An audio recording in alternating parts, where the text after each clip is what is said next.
অনেকেই ভাবে একদিনে সব বই শেষ করা যাবে, কিন্তু সত্যি হলো আমাদের মস্তিষ্কের একটা সীমা আছে। তাই আজ জানবো বৈজ্ঞানিকভাবে একদিনে কত বিষয় রিভিশন করা সম্ভব। চলো শুরু করি। 1. Focused limit. একদিনে সর্বোচ্চ 3 থেকে 4টা বড় টপিক রিভিশন করা যায়। তার বেশি নিলে মস্তিষ্কে ওভারলোড হয়। সো একদিনে 3 থেকে 4টা বড় টপিক রিভিশন করা যায়। আশা করি বুঝতে পেরেছ। 2. Pomodoro technique. 25 মিনিট পড়ো, 5 মিনিট বিরতি নাও। 4 সেশন পরপর 15 মিনিট লম্বা বিরতি। বুঝতে পারছো? এটা আমি আমার প্রায় সব ভিডিওতে এটা বলে থাকি যে 25 মিনিট পড়ো, 5 মিনিট বিরতি নাও। এটা কিন্তু একদম কি বলবো, এটা হচ্ছে তোমার এটা করলে ব্রেন ভালোভাবে তোমার পড়াটা নিতে পারবে। একটানা অনেকক্ষণ ব্রেন পড়া নিতে পারে না, এই জন্য রিল্যাক্স দাও।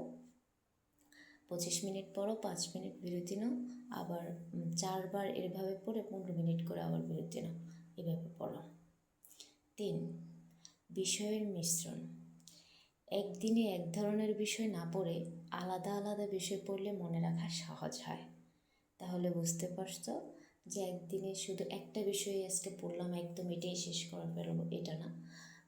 একদিনে 3-4টা বিষয় মিলে পড়বে, এক একটা জাস্ট ভাগ করে নেবে যে এটা কতটুকু পড়লাম, ওটা কতটুকু পড়লাম, এভাবে শেষ করবে। 4. Active recall.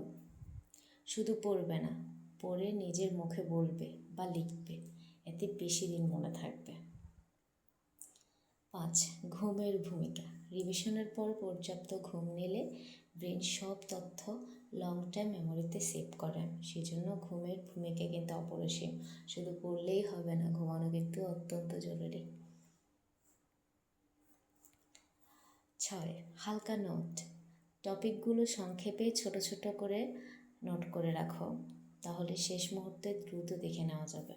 যেমন পরীক্ষার আগে বা তোমার ক্লাসে যাওয়ার আগে, এরকম আর কি ছোট ছোট নোট করে রাখলে সহজে দেখে নেওয়া যায়, সহজে মনে থাকে।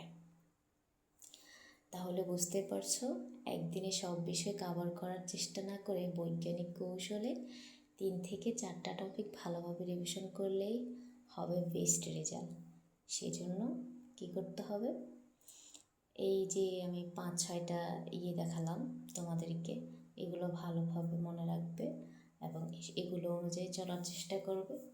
তাহলে একদিনে 3 থেকে 4টা বড় টপিকই তোমার রিভিশন করতে পারবে। এর বাইরে আমরা যেতে পারবো না, যদি চেষ্টাও করি তাও না। ওকে, আসসালামু আলাইকুম।